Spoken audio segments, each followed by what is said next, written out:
There was no grand plan, no map, no savings, no safety net, just a packed car, a 5-year-old boy asleep in the back seat, and Marcus gripping the steering wheel like it was the only thing keeping him alive. He hadn't planned on starting over at 28. Not after Thomas, not after they'd built a life so carefully thread by thread.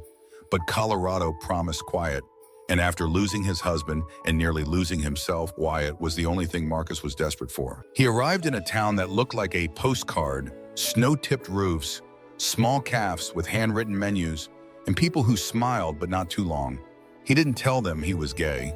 He didn't talk about Thomas, and no one asked. It was easier that way. For once, he could just be the new guy, the single dad looking for work, the man who kept his head down.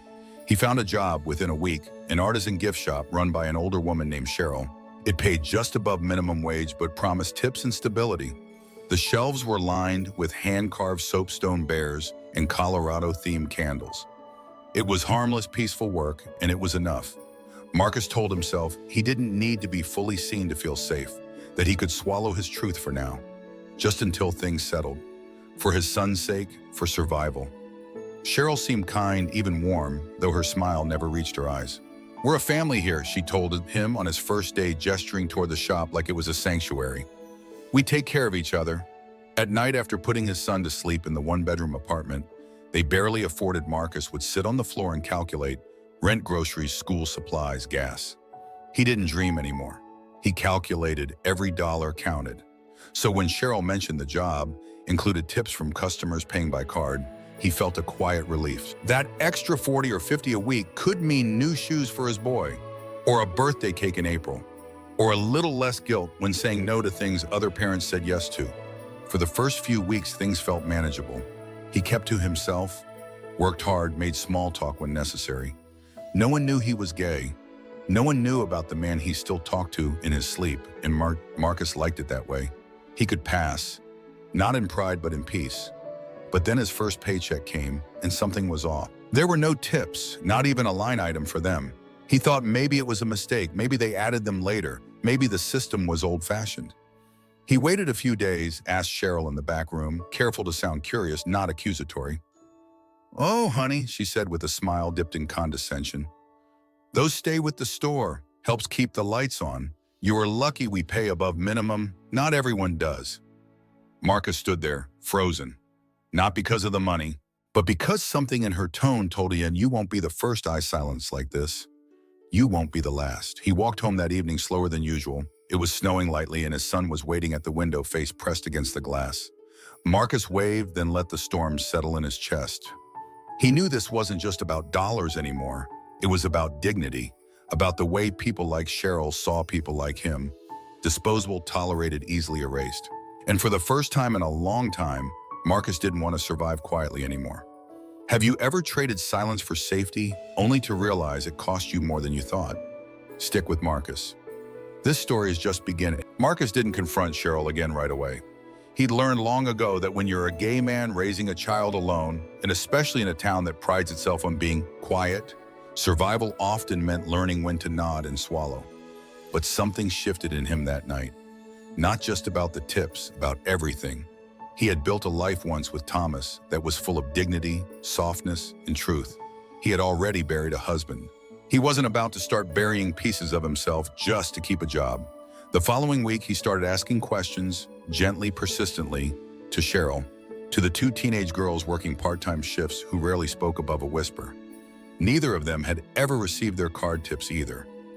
"That's just how it is here," one of them murmured, looking over her shoulder as if the walls were listening. The other girl, younger, said nothing, just looked down and folded scarves for the display window. Marcus saw something familiar in their silence. Not obedience, fear, and fear. He knew was contagious. Cheryl's warmth quickly turned to frost. She started micromanaging Marcus, correcting how he folded receipts, how he greeted customers, how he stocked shelves. "We have a brand to uphold," she'd say with syrupy finality. But Marcus understood what was really happening. He had stepped out of line. He had spoken up. He had stopped playing the grateful outsider. He debated quitting. He wrote the resignation email 3 times and deleted it. Every time he looked at his son asleep on their worn couch with the blanket slipping off, he hesitated. They were 2 months behind on electricity. He'd sold his wedding ring last fall to cover rent. There were no more backup plans. Then came the afternoon. Cheryl cornered him with a thin smile and a folder. "I heard you've been asking questions." She said, "That's not the kind of energy we need here, but I'll make you a deal." She offered to give him the card tips if he agreed to a 2-hour wage cut, retroactive to his start date.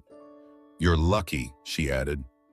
"Most people in your situation don't get this chance, single father grieving partner." "Honestly, Marcus, I don't even know how you manage." It's impressive in a way. There it was, not a compliment, a reminder that she knew about Thomas, that she knew what Marcus was hiding. He stared at her hands, well-manicured, uncalloused. The hands of someone who had never worked a 10-hour shift and still gone home to scrape together macaroni and cheese with whatever was left in the fridge. He knew she didn't see him as a man. She saw him as a favor. She was doing for the sake of her own image. That night, Marcus didn't sleep. He lay beside his son, listening to the hum of the fridge and the small cracks in the ceiling shifting with the wind. His mind kept going back to something Thomas used to say. If they make you small to keep you, they were never holding space for you at all. By morning, Marcus had made his decision. He typed out a formal 2-week notice. He didn't mention the tips or the threats or the deal. He just said it was time, but the moment he handed it in, Cheryl's mask dropped entirely. She began assigning him impossible shifts, closing alone, then opening 6 hours later. She changed the register code without telling him, refused to give him breaks, and when he called one afternoon because his son had fallen at school and was being rushed to the ER, Cheryl didn't even let him finish before hanging up.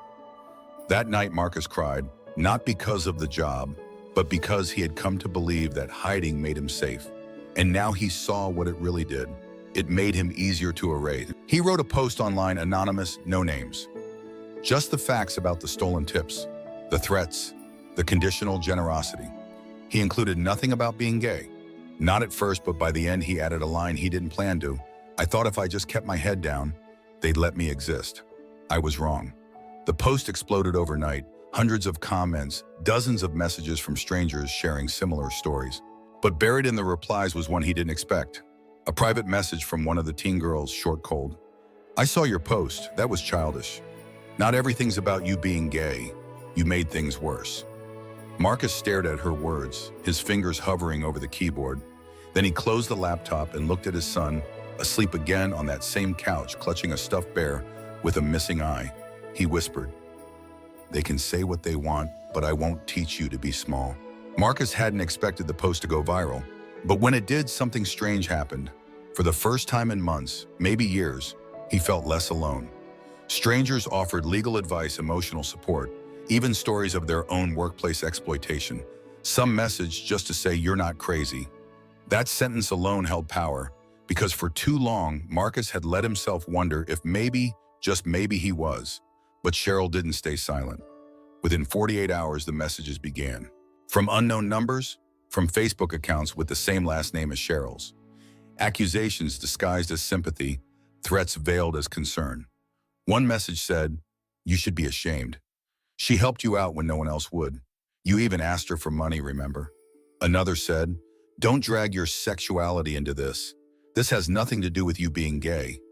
But Marcus knew that was a lie. Because the moment Cheryl had found out about Thomas, about their son, being adopted through a private agency that prioritized LGBTQ+ couples, her tone had shifted. She'd begun referring to Marcus as that type of parent. She'd stopped calling his son by name and started using phrases like, "your situation." It was subtle, it was insidious, but it was there. And now they were using it to shame him, to silence him again. Marcus didn't respond. Instead, he printed every message. He started a folder. He contacted a friend from Denver who worked in employment law. Then quietly, without fanfare, he submitted a formal complaint to the Department of Labor in the state's Civil Rights Division. And still, Cheryl pushed further. On what was supposed to be his final week at the store, she held a staff meeting in front of a handful of customers and launched into a performance of victimhood. "It's hurtful," she said, tears welling at the corners of her eyes, "when someone you tried to help turns on you. I've always supported diversity. I don't even see labels." Marcus stood in the corner, jaw tight. He wasn't angry that she lied. He was angry that she knew exactly how much to cry, how to weaponize compassion in a way he as a gay man never could. Society always handed women like Cheryl the benefit of the doubt, and men like him a reminder to stay quiet if they wanted to keep their jobs, their homes, their dignity. After the meeting, Cheryl pulled him aside and handed him an envelope. "Your final pay," she said, "minus damages." Inside was a check short by nearly $300. "What damages?" he asked. "For reputation," she smiled. "Mine." Marcus didn't yell, he didn't curse. He simply folded the check, placed it in his folder with the rest of the documents and left. But that night, when he logged back into his social media, he saw the final blow. A fake account had posted a photo of Marcus and Thomas, an old one from a Pride event.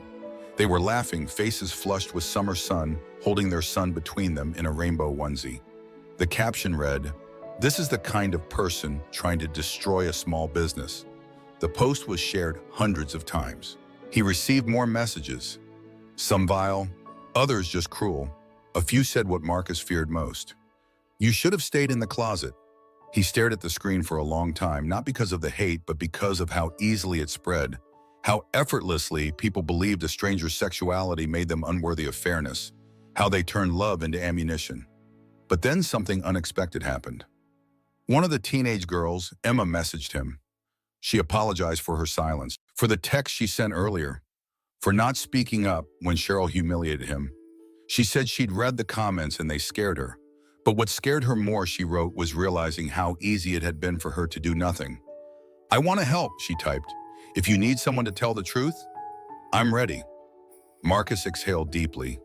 He didn't know what would happen next, but he knew one thing now clearer than ever before. They hadn't outed him. They had only reminded him why he'd ever come out in the first place, to live with dignity, so his son would never grow up thinking he had to trade pieces of himself for a paycheck.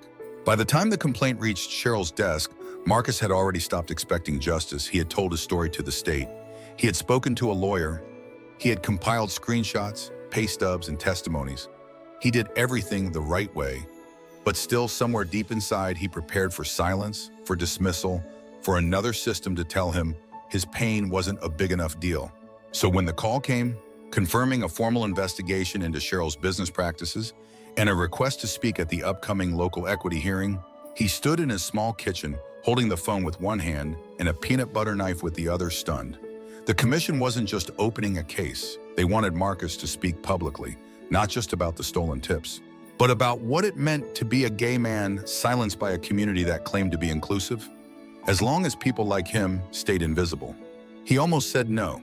The last time he spoke publicly about being gay was years ago in a college dorm room with Thomas's hands in his. Since then, his life had been lived in whispers and work shifts. He didn't wear rainbow pins anymore. He didn't go to marches. He had a son to raise, a job to keep, a roof to hold up. And in that kind of life, loudness felt like a luxury. But then Emma called. Her voice, though shaking, was clear. "I gave my statement. I told them everything about the tips, about what she said to you. I told them how she mocked your family photo in the break room. I told them I laughed too. I'm sorry." Marcus was silent for a moment, and then, "Thank you." It wasn't just gratitude, it was recognition. That a 17-year-old girl had done what entire companies, neighbors, even friends hadn't. She had faced her own silence. So he said yes. The hearing wasn't in a courthouse or state building. It was in the community center gym, folding chairs set up under a flickering basketball scoreboard. Still, the space felt massive. People filled the seats slowly, some reporters, some familiar faces, a handful of local business owners, and one small boy in the front row swinging his legs, holding a paper sign that read in crayon, "My daddy tells the truth." Marcus took the stage. No suit, just jeans, a white shirt, and the only thing left from his wedding, a navy blue bracelet Thomas had made him with 3 tiny silver beads. One for each of them. He didn't read a speech. He didn't quote laws. He didn't speak like a victim or a hero.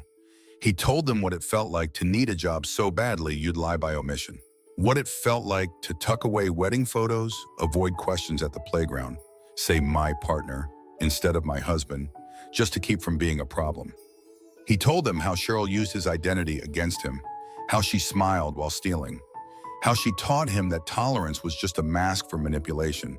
And he told them how a town that said, "We don't care if you're gay," really meant, "Just don't make us look at it." The room was quiet when he finished, until a hand rose. A woman in the back, maybe 60, stood slowly. "I'm Cheryl's sister."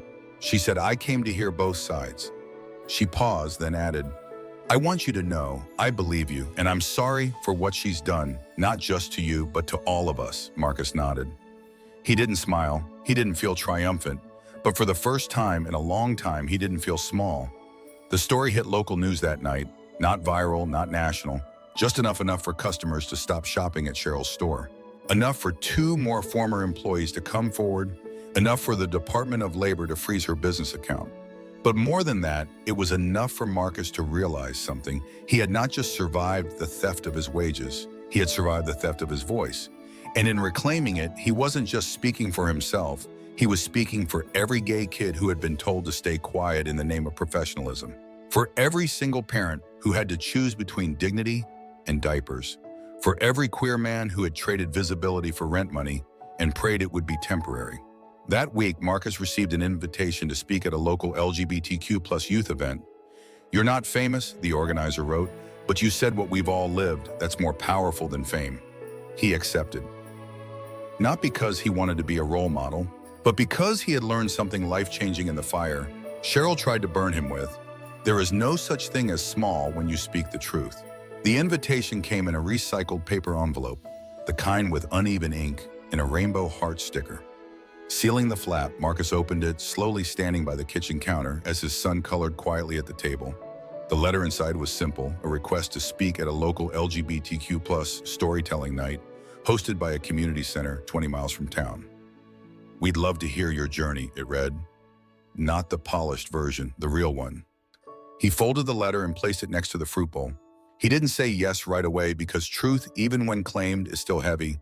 Even after everything, after Cheryl's store lost its license, after the labor board ruled in his favor, after Emma sent him a handwritten note that ended with, "You taught me what courage sounds like." He was still just Marcus. A man making peanut butter sandwiches in silence, checking for coupons before buying shoes, hugging his son a little too tightly, some nights. But a week later, as he watched his son walk proudly into his first day at a new inclusive school, carrying a backpack with a sewn-on patch that read, "My family is love," Marcus realized something silence had protected them once. But visibility would carry them forward, so he said yes. The night of the event, he wore the same white shirt from the hearing, but this time with a pin his son had made, 2 stick figures holding hands with a smiling third between them. He didn't bring notes. He brought memory. He told the crowd what he had never said out loud, not to his friends, not even to Thomas while he was alive. That for years he believed being gay meant learning to take up less space, to be palatable, to shrink himself into something that looked grateful. That he had thought fatherhood would demand even more silence, but that instead it had demanded truth. He told them that dignity wasn't found in job titles or clean resumes. It was found in the moment he chose not to look away from his own reflection, when he said, "No more deals made in fear." When the event ended, a young man approached him, maybe 18, with chipped nails and a binder peeking from under his jacket. "I didn't know someone like you existed," he whispered, "a gay dad. That makes me feel possible." Marcus smiled, tears soft in his eyes. "You were always possible," he said. "You just needed someone to remind you." That night on the drive home, his son fell asleep in the back seat. Marcus glanced at him in the mirror and remembered Thomas's voice years ago on a similar night. "We don't need to be accepted to be real." But now acceptance wasn't the goal. Wholeness was. And Marcus, he was whole.